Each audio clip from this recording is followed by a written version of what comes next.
Hello and welcome to the United Community Channel. My name is Jack and this is your latest Manchester United news. And as always, there's plenty to talk about in the world of Manchester United. Plenty of transfer news coming in relation to United. We've supposedly submitted our first bid for a player of the transfer window in a Portuguese CDM, so we'll talk a little bit about that. On the midfield topic as well, we've got some updates on Amrabat. He wants to stay. We'll talk about it. We've got a big update on Michael Elise coming in the past maybe half an hour or so. It's not good news for United, but we'll talk about it. Updates on Bruno Fernandes as well. We've got updates on I suppose, the search for a striker, a second striker, as you would know. And United have been heavily linked with this guy in the past. It does look like we're going to have competition, so we'll talk about the striker options as well. And a little bit about Jadon Sancho at the end. Small updates coming in on him today. But as always, guys, please do smash a like on the video. Hit subscribe if you are new to the channel. Less than 100 away from the 10,000 subscriber mark. So I do appreciate all of your support. And get your comments in, as always. If you're watching this back at a later date and not live, get your opinions into the comment section below as well. Who have we got in? Chris is there, Ben is there. We've got an Ineos out hashtag already in the group, in the chat. I'm not having any of that nonsense. Absolute nonsense. You know, Ineos out and they're only here, you know, a couple of months. Chill. Everybody chill out, okay? But, again, everybody is entitled to their opinion, and get your opinions in. But, yeah, I don't agree with that. But anyway, guys, let's kick it off first and foremost with Manchester United's first bid, supposedly, of the transfer window has been made and has been rejected out of hand. And that is in relation to wonder kid Joao Neves of Benfica. United forced European clubs' hand to lower asking price for target after a failed 51 million. Let me just get it up on the screen for you. That would be handy, wouldn't it? After a failed 51 million euro bid for the kid. There we go. Now, and of course, this is in relation to Joao Neves. Absolute wonder kid coming out of Benfica. The next Rodri, people are calling him, and it's an area that Manchester United are desperate to improve this summer. We know that there's a high probability that Casemiro is going to leave. We're probably going to be looking at getting rid of the likes of Christian Eriksen, Donny van de Beek, even maybe Scott McTominay as well. So the midfield area is an area that we are looking to improve as much as we possibly can over the coming 2 to 3 months. And this guy ticks all the boxes. Absolutely fantastic footballer. Central defensive midfielder. Small, but strong, athletic, agile. Can tackle, can pass, can create, can score, and can defend as well. Look, there's an awful lot of teams looking at this guy, and Manchester United being one of them, supposedly have been scouting him for a long time now. And this morning, we did get word that Manchester United have already submitted a bid of around £51 million for Benfica's Joao Neves, which has been rejected by the club. They want at least 85 million. Now, that's coming out of record in Portugal. Now, look, we do know over the past 3 or 4 years, the Portuguese outlets can be hugely unreliable, okay? But sometimes they've got it right. They got the Bruno Fernandes story right back in 2020. I think it was actually record. There's one other one. I can't remember the name of the other Portuguese outlet. But, yeah, so they're very, very hit and miss. Now, again, I mean, these reports coming out from, I suppose coming out from the country itself, coming out from Portugal. And Fabrizio Romano has been speaking about it as well. So you would say there may be some legitimacy to it. Romano said today, Benfica's stance on Joao Neves is very clear. 120 million euro release clause or no plans to negotiate for his exit this summer. Manchester United, Arsenal and Man City scouts have been monitoring Joao Neves for months. Benfica hope to keep him at the club. Now, like I said, this guy is the real deal. He really is. However, we do know that we're bound by limitations when it comes to how much we can actually spend in the summer transfer window. Not just because of, FFP or anything like that, but because we just haven't got an awful lot of money to spend. And I think that's the stark reality of it. And I think if we were to get somebody like Joao Neves, I think it would have to be very, very smart business. Now, by smart business, I mean out for in and selling a player to buy a player. And look, we spoke about it yesterday. The main person we're talking about here is Casemiro. And the fact that you could potentially get rid of Casemiro, sell him to Saudi Arabia, and use that money to take a huge chunk of this guy's release clause away. Now I know we spoke yesterday about Casemiro and silly figures of 80 to 90 million euro that Saudi Arabia are willing to fork out to get Casemiro. And I said straight away that I don't believe that that's going to be the case. I don't believe they're going to spend 80 million pounds when we spent 60 million pounds on him 2 years ago. He's now 2 years older. But if we were to get 40 to 50 million pounds, that is for Casemiro, and if we're talking about 85 million pounds for Joao Neves, I mean a 45 million pound net spend for getting rid of one CDM and getting in another CDM that's 20 years of age and that's, been scouted by every top club in Europe, I don't think is a bad deal. I really don't. Now, that does mean there's a lot of work to be done. You have to get rid of Casemiro, and then you have to be very strategic in terms of going and trying to get Neves. What do you do? Do you gamble on getting Neves before you sell Casemiro? And if you do,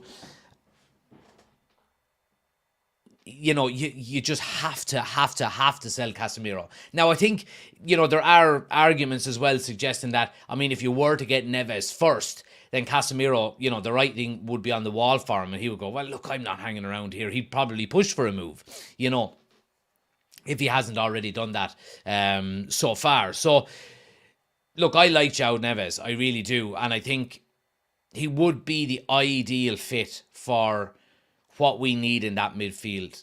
I think he would give great balance to... The only downside is his height in the Premier League. Now, I'm not going to go into that too much because I don't want to, sound like Jamie Carragher talking about Lisandro Martinez, saying you have to be a certain height to be successful in the Premier League, because that's not the case.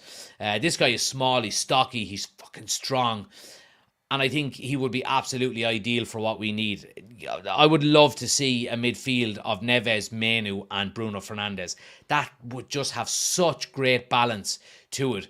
But it's going to be very difficult. Like I said, we're talking about some of the players that are, or some of the teams, that are in form as well. Now, look, if we're talking Arsenal and Man City here, why would Arsenal go out and spend 120 million euro on Joao Neves when they bought Declan Rice for 100 million last year, 105 million, whatever it was? So I don't think Arsenal are going to be, going in for him. Man City have already got Rodri. Now, Rodri is, what is he? Is he 26? He's 27, so Rodri is in his prime at the moment. Man City don't need to go out and get another Rodri for at least another 2 years. So, I don't see Man City going. Now, you never know. They've got, bags of unwashed cash to spend. So they very well could. Now, look, I'm sure it's not only going to be English teams that are looking at this guy as well. But if you look at even the likes of a Real Madrid, for example, their midfield seems to be pretty good in terms of the defensive aspect of it. They've got, Tchouameni, they've got Camavinga, these types of players, all young as well. So I think there is an opportunity for United to actually go for this kid. Again, I'd like to know your thoughts on it. If you were to sell Casemiro for 40 million, for example, now this is pounds. If you sold Casemiro for 40 million pounds and you took that 40 million and put another 45 on top of it to go for this guy at 20 years of age, 21 I think he is, would you guys be happy with that? Or is it too much of a gamble for a young kid for that type of money? Let me know what you think. Look, I don't think a player like this comes around very often. I really don't. And, we've seen the likes of Real Madrid go very heavy when it comes to potential in the last few years. Buying your Vinicius Juniors, your Rodrigos, your Camavingas, your Chouaminis. They've got this Endrick kid now that's supposed to be the next superstar. They're going heavy and they're paying big money for these types of players. So we need a CDM badly. Now, I mean, we're talking about Everton are looking for 80 million or 70 to 80 million for the likes of Amadou Onana. Now, the only, I suppose, advantage that Onana would have over Joao Neves is the fact that he's a monster. He's huge, he's big, he's strong, he's tall. He gives you that aerial presence. But I think in terms of tick box exercises, I think Joao Neves ticks them all. In relation to what we might need as a CDM. Let's see what people are saying in the chat. Got a good few chats to get through. Oshin says, may as well not have bid with that embarrassing effort. Half the release clause, they wouldn't even open the email. Yeah, but look, you see this an awful lot, don't you? Not just with Manchester United, but just putting your toe in the water, saying, right, let's see what we can do here. It's a way of declaring your interest and getting in there first. Does that stir the player then, to say, why did you, I want to talk to Manchester United. What do you need? And then agents are talking to teams and so on and so forth. It gets the ball rolling. Chris says, I do believe we were told Ineos were putting people in place that knew what they were doing. What have they done wrong so far, though? I would like to know.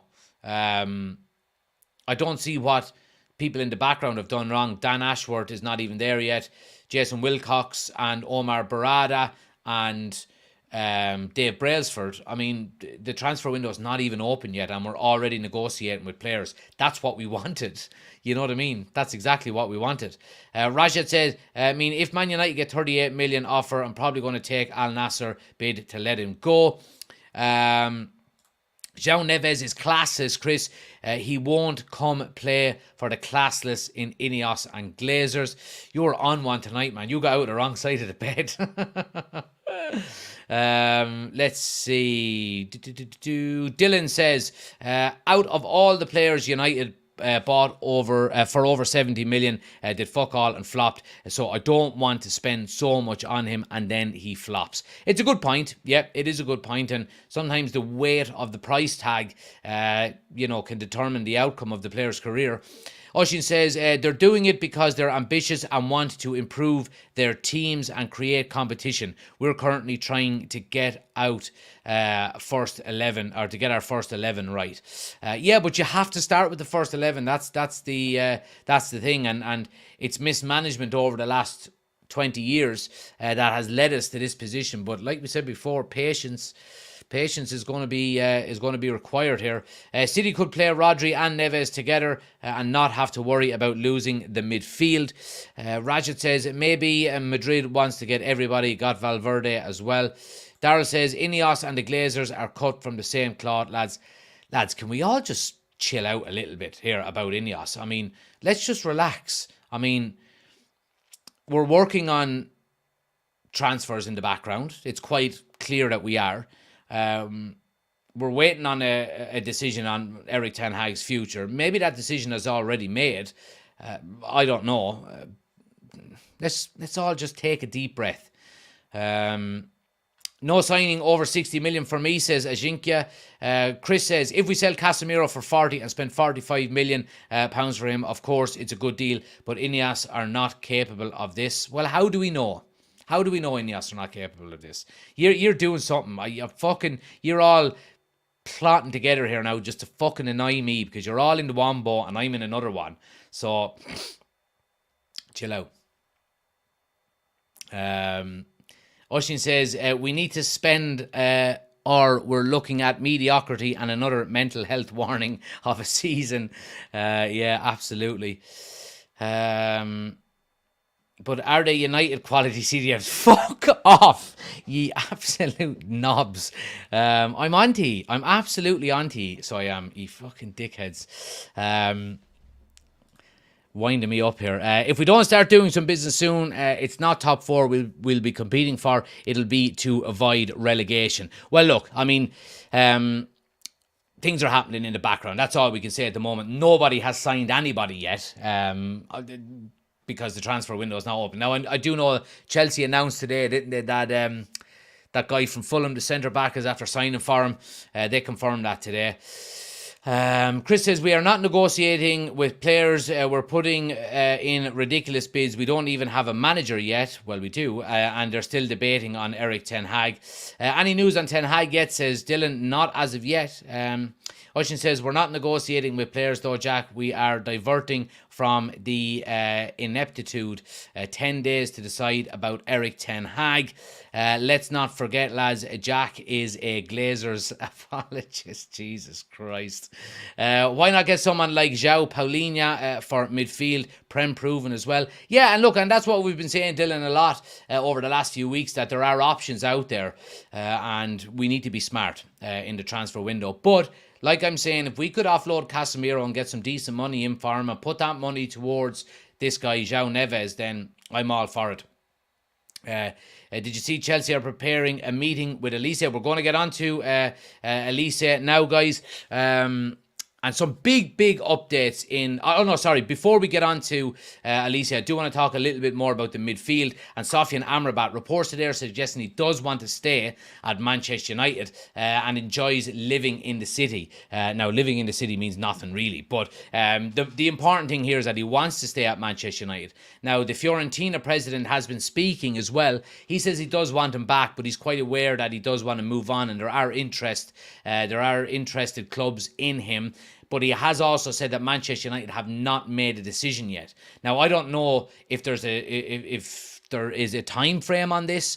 I'm sure there is a cutoff date that we've got to make a decision on Amrabat, or if not, if by the time the transfer window ends, if someone comes in for a bid, we've got the option to match it or something like that. I'm not too sure. I've said it before. I do want Amrabat to stay. I think he would be a very, very good asset to have as a squad player.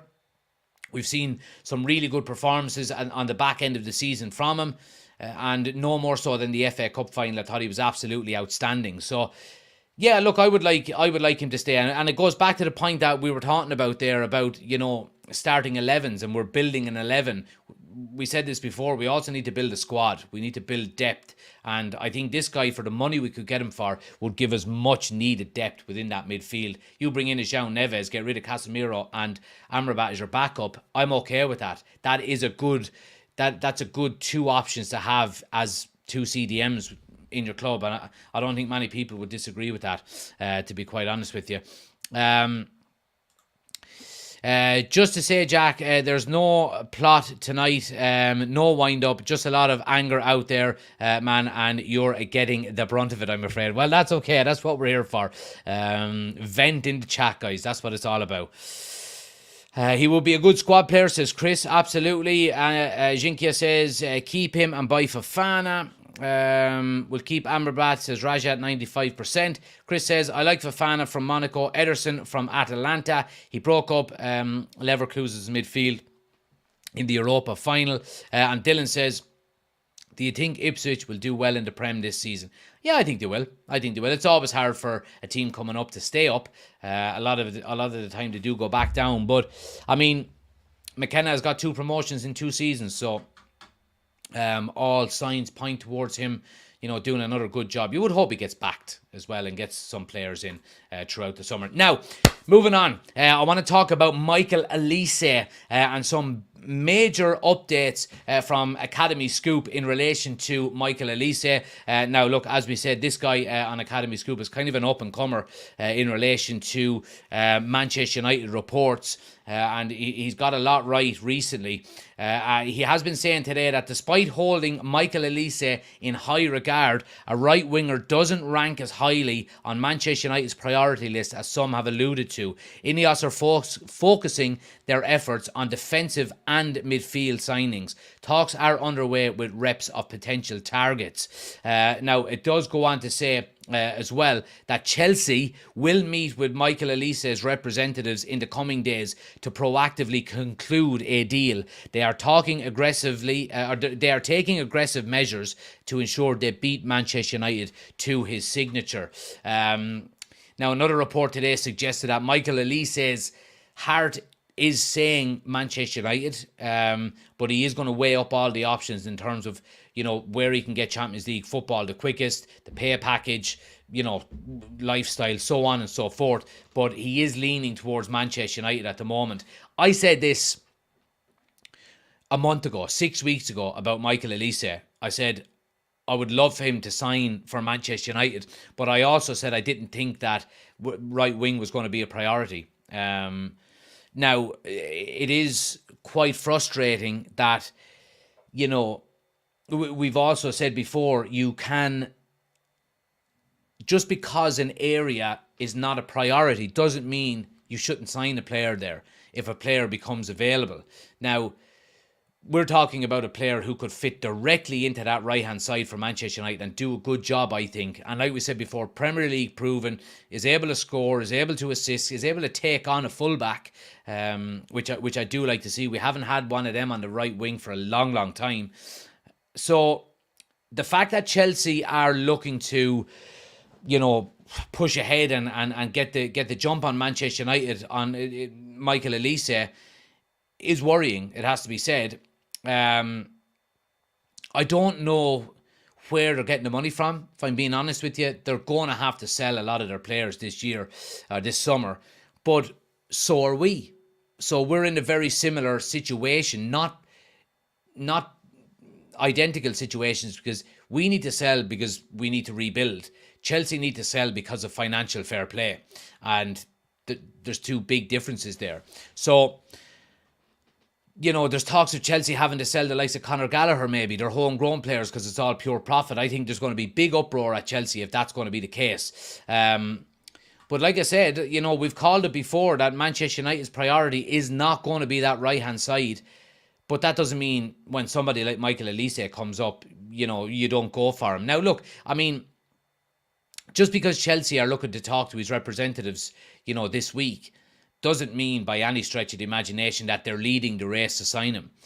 We've been linked with Michael Olise since April, I think, probably even earlier. And he's always supposedly shown an interest in signing for United. So, yeah, again, not trying to be too negative.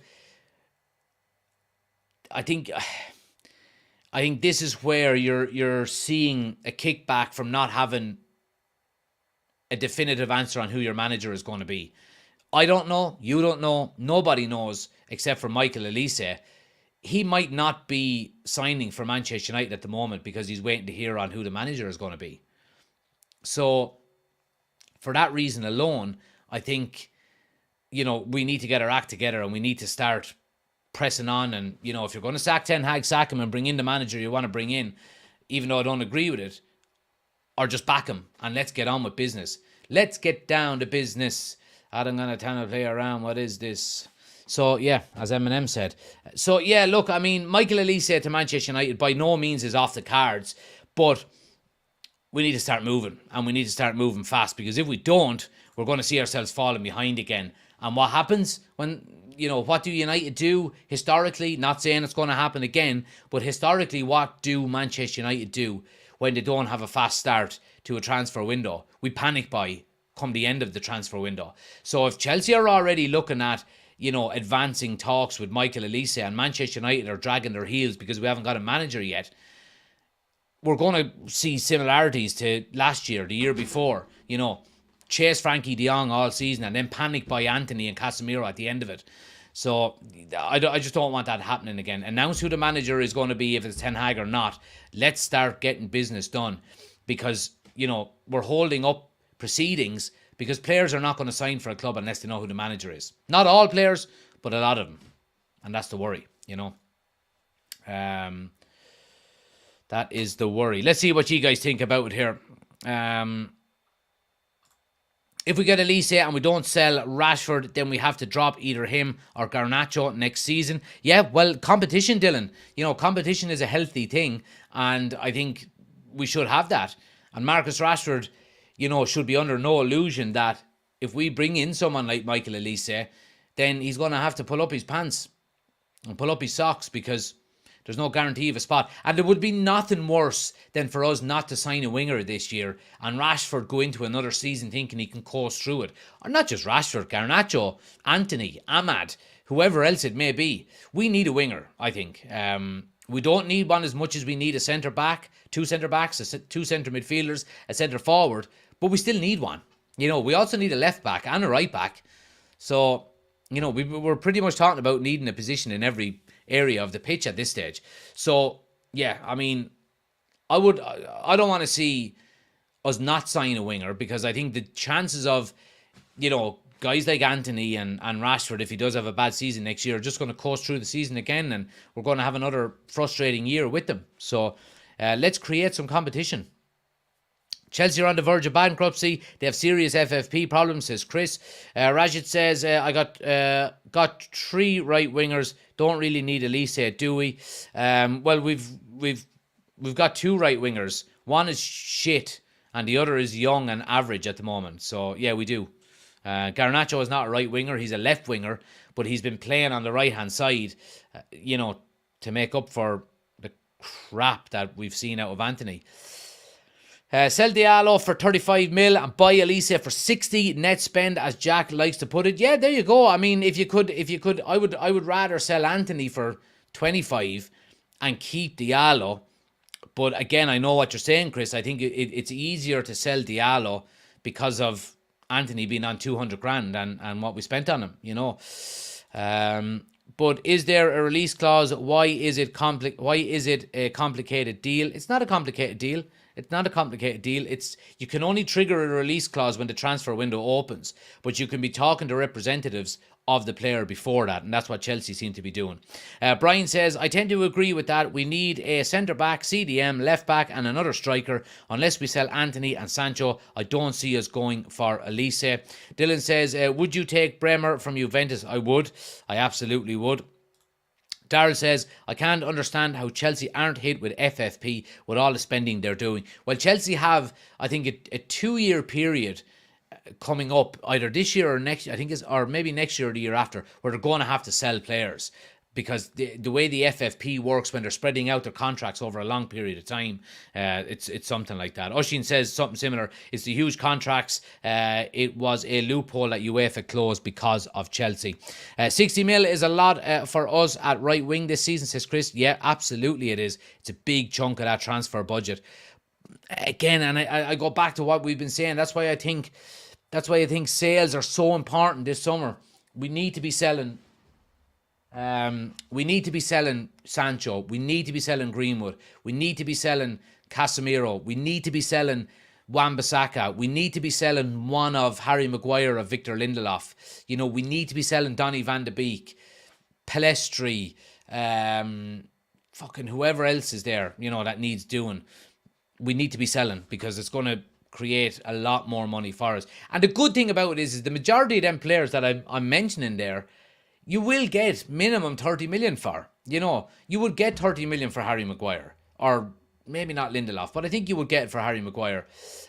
You would get 30 million minimum for Casemiro. You would get it for Greenwood. You would get it for Sancho. You would get it for who else did I mention? Yeah, that's about it. But all of a sudden you're raising 120 million euro or pounds, whatever it may be, and that would go a long way in terms of rebuilding this squad. It really would. Chris says 2 centre-backs and 2 CDMs is more important, as much as I like the player. Yeah, I think you're right. I definitely think we need 2 centre-backs. And we need 2 midfield signings. Now, I would take Neves and Amrabat staying. I would be okay with that. Because we've basically had the whole season without Amrabat, and he's come good at the end. So I would take him on a permanent deal as a backup with a Joao Neves. I think that would be probably the smartest way to do it. Let's see, who else is asking here? See the age-old Dybala release clause was trotted out today. Yeah, wouldn't be a transfer window without it, wouldn't it not? Thoughts on Jose going to Fenerbahce? He's dropping down the leagues, so he is. Apparently, Binder is going. Thoughts? Yeah, I read a report about that during the week, and then there was another statement from someone else an hour or two later suggesting that he wasn't going to go. Did somebody mention Celtic? Maybe I think Joe Hart is obviously retired up there, so yeah, I don't know. If he is going, then we're going to need to get a. I mean, I would be happy with Tom Heaton as our backup goalkeeper. You know, Binder played once this season, didn't he? I think it was only one appearance he made. So, I'd be happy with Tom Heaton to be there. Or is he gone? He could be gone as well, actually. We might need a goalkeeper. So, but I do want to move it on, guys. Talk a little bit about Bruno Fernandes for a minute, because, you know, a lot of reports coming out over the last few days suggesting Bruno Fernandes could potentially leave Manchester United. And different reports today are suggesting United's decision on Erik ten Hag is what's, I suppose, going to determine whether Bruno Fernandes stays or not. You know, we've heard the reports come out already this week that Bruno Fernandes wants Manchester United to match his ambition, and he wants to win trophies. You know, he's not getting any younger, and he has dedicated 4 of his prime years to Manchester United with very little in return. So these reports coming out that he could potentially leave are worrying. Now, one has been knocked away, and that's in relation to Bayern Munich. Reports suggesting Manchester United skipper Bruno Fernandes is not a transfer priority for Bayern Munich. So, look, we've spoke about Bruno Fernandes, and I think he's probably angling towards looking for a new contract. And this is Jamie Jackson talking today. He says, although Manchester United hierarchy led by Jim Ratcliffe's view Fernandes... Sorry, let me start that again. Although the Manchester United hierarchy led by Sir Jim Ratcliffe view Fernandes as the best player in the team, they're not actively looking to sell him. They need to bring in funds and reduce the wage bill in order to invest significantly in the squad, which means any realistic offer will be looked at. Now, I think this is in relation to, you know, the 150 million bid that's potentially going to be coming from Saudi Arabia just to test the water with Bruno Fernandes. I think the issue here is, and I think probably Bruno Fernandes is probably angling towards a new contract at Manchester United. I think that's what's going on here.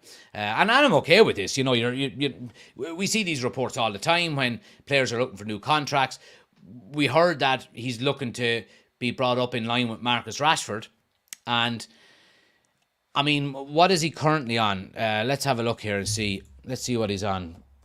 Bruno Fernandes salary per week. He's on 240 grand a week. Okay? That's what he's currently on.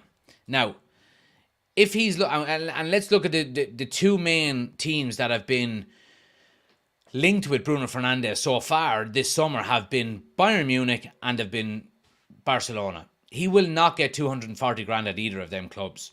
So, while I do agree that he is our best player, do I agree that he should come up to 340 grand? I think that's what Rashford is on. Let me just double check. He's on 300 grand a week, Rashford is. Do I think Bruno Fernandes should be brought up to that? No, I don't. I think we need to keep our salary. We need to keep our salaries within reason. And given these silly contracts with silly money has to stop eventually. It really does. The worry is you're going to do that with your captain and your best player. Now, there is a situation where you could go, look, Bruno, we'll give you 200 grand a week and we'll the rest will make up in incentivized bonuses. And you can make them bonuses relatively easy. You know, you can say to Bruno, you know, you get an extra 20 grand if you score a goal, or if you get an assist, you get 15, or whatever the case may be. And I think that's probably the way to go now. I think giving Marcus Rashford that 300 plus a week was just crazy. And I remember talking about it. While I was delighted we tied him down to a new contract, I didn't like the amount of money we were giving him, because we've seen what happened with the likes of Sanchez when he came to the club. And there's a trickle-down effect, and it can last for years. Bruno Fernandes is our best player, but he's not our best paid player. And anyone in their right mind would be looking to be the best player, be the best paid player, if you're performing on the pitch better than anyone else. So Bruno Fernandes is well within his rights to look for it. I don't know what we're going to do. I think we probably give it to him. Maybe what you say is any new signings coming in, there's a cap on it. I don't know how this works, but Ineos are going to have to figure it out, and figure it out quick, or else this is going to drag on for a long, long time. Bruno scored for Portugal, says Chris. There we go. Happy days. Abel says Fofana, Neves, Diomande, Todibo, and this are all perfect with Sancho. I wouldn't take Sancho back if that's what you're saying. Dylan says, did you see United ready to give Manu a huge bumper new deal? Yeah, quadruple his wages up to 90 grand. I think he's on about 22, 23 grand or something at the moment. Oshin says, I can see Bruno going. He's 30, once European champs. Been a great servant, so I'd wish him well. Could also be finished for 5 more years. Yeah, I mean, I do get a sense from Bruno Fernandes that he has a big love for Manchester United. I mean, would he leave? Would Bruno Fernandes leave Manchester United? I mean, of course there's a possibility of it. I think he wants to win at United more than anything else. He seems like that type of player that, is not going to leave until the job is done. Now, whether we get the job done while he is still here, I don't know if that's going to be the case. I certainly know that we've got a better chance of doing it while he is with Manchester United, because he's such a good footballer. However, you can't expect players to hang around forever either. Like we said, he's 30 years of age, 31 years of age.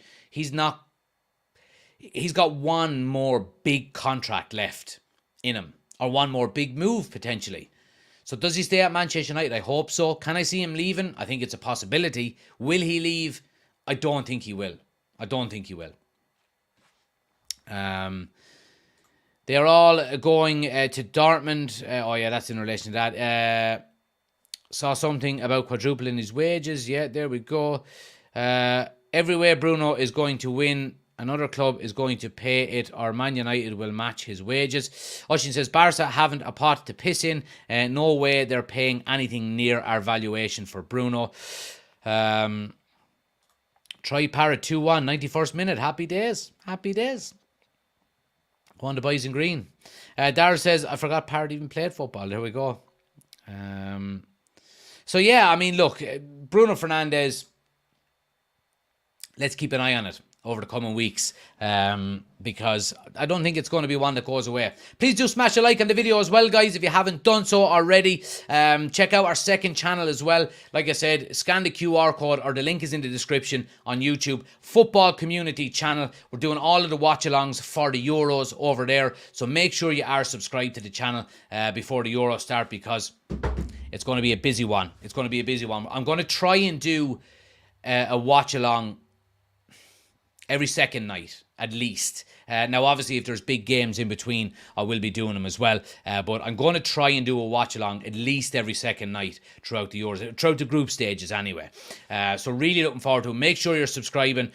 Football Community Channel on YouTube. Link is in the description as well. Scan the QR code. And make sure you're following it on TikTok as well, because we've got an account on TikTok. And also, guys, as well, the merchandise is available.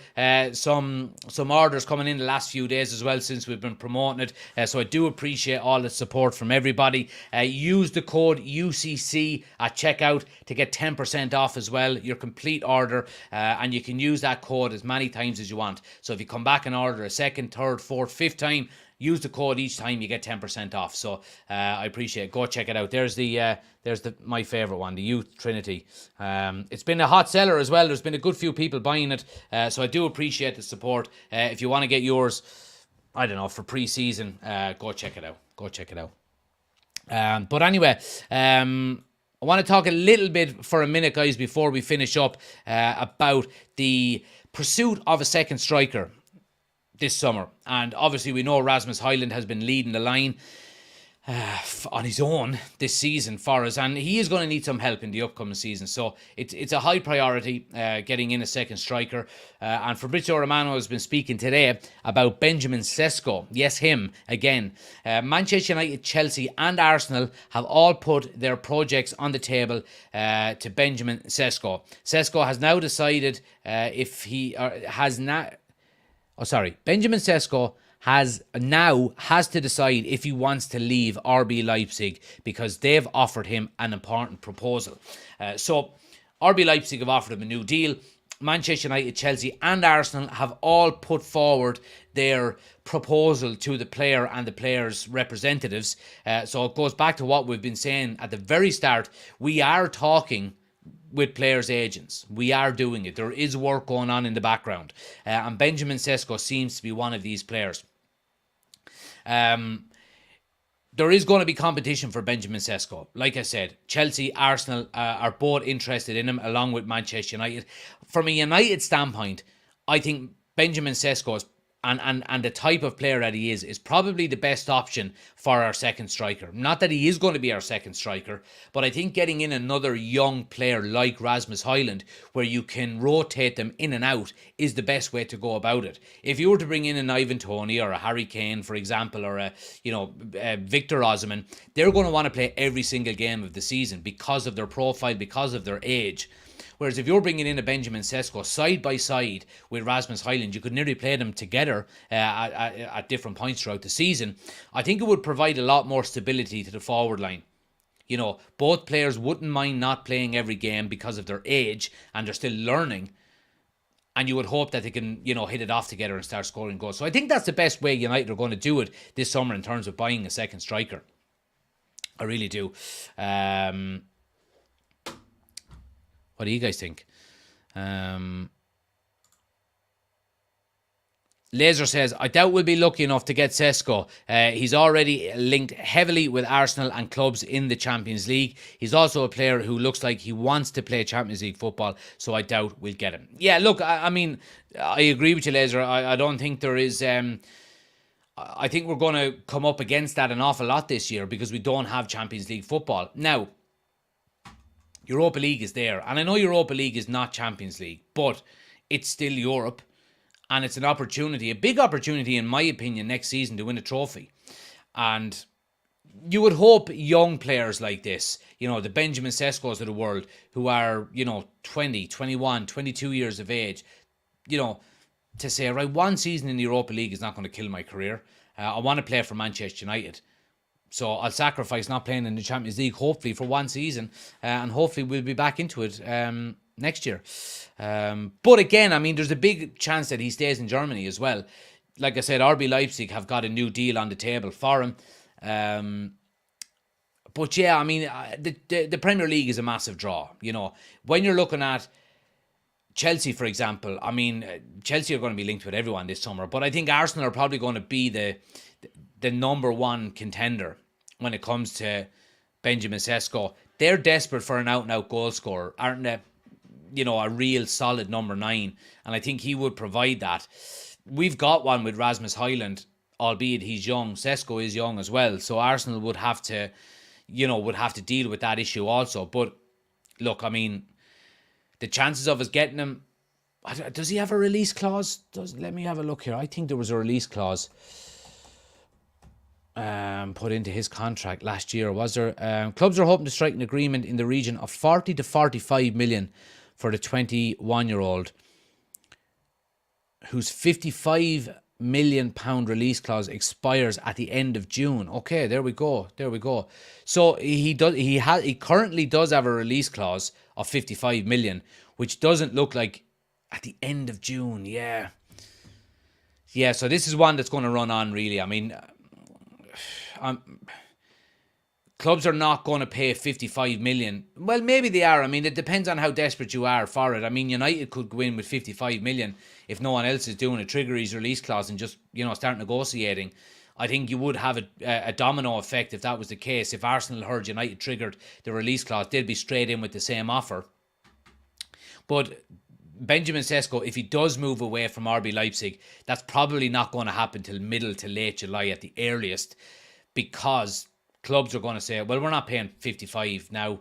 Once the release clause expires at the end of June, we'll go in with 40 to 45 and save a few bob. So that's probably what's going to happen there.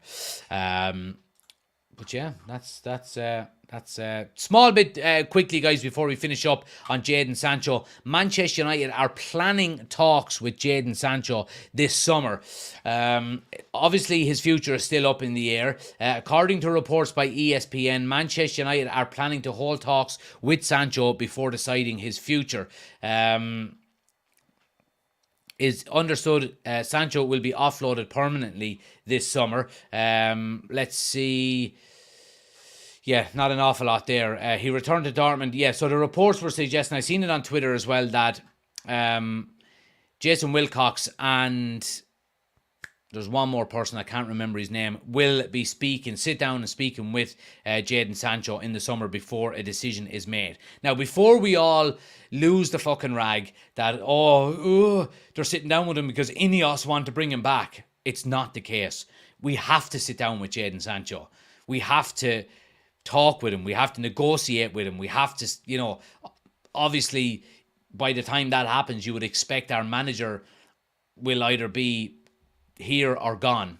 And then we will sit down with Jadon Sancho and say, look, we want to get rid of you, we want to sell you, we want to loan you, whatever the case may be. I still think the most likely outcome is that Jadon Sancho will leave Manchester United this summer. Again, if it's going to be on a permanent basis, I think United are going to have to drop their price, because Dortmund seem to be the only team that want him. And that goes to show, for all the Sancho fanboys out there, why isn't there a queue of clubs coming in looking to take him? You know what I mean? I think that says everything that needs to be said. But Dortmund can't afford him at the price he's currently valued at. So we're going to have to wait and see what happens with Jadon Sancho. It may be another loan deal, but if it's a loan deal this time, if Dortmund are saying, look, we're not going to take him on a permanent deal, we want him on loan, well, this time it's a loan with an obligation to buy, and you're fucking paying his wages this time, not us. And I think that's what United need to do. Because we've heard already that United are looking to cut costs in terms of salary so they can reinvest it and rebuild the squad. And this fraud is, sitting at home now playing the PlayStation, earning Manchester United money and getting into a Champions League final with Borussia Dortmund. So enough of that. Anyway, guys, look, we'll leave it there. Thanks for watching. Please do smash a like on the video. Like I said, if you haven't already done so, I would appreciate it if you subscribe to the second channel, Football Community channel. All of the watch-alongs for the Euros are going to be there, and plenty more content outside of Manchester United throughout the summer in terms of transfers and so on and so forth. And like I said, as always, check out the merch. UCC code, use it at the checkout to get 10% off. It does help us out an awful lot, like I said. But I do appreciate you all watching, guys. Thanks for watching. Again, as always, I'll be back tomorrow night from 9 o'clock. Make sure you subscribe. Follow us on TikTok, YouTube, Twitter, Instagram. You know where I am. Make sure you're following me and all that. But thanks for watching, guys. Really do appreciate it. And I'll see you tomorrow. Take it easy. Oh, I'm not allowed to play that video anymore, by the way, because I got monetized striked. So I'm not allowed to play that anymore. Sorry. Thanks for watching. See you tomorrow. Good luck.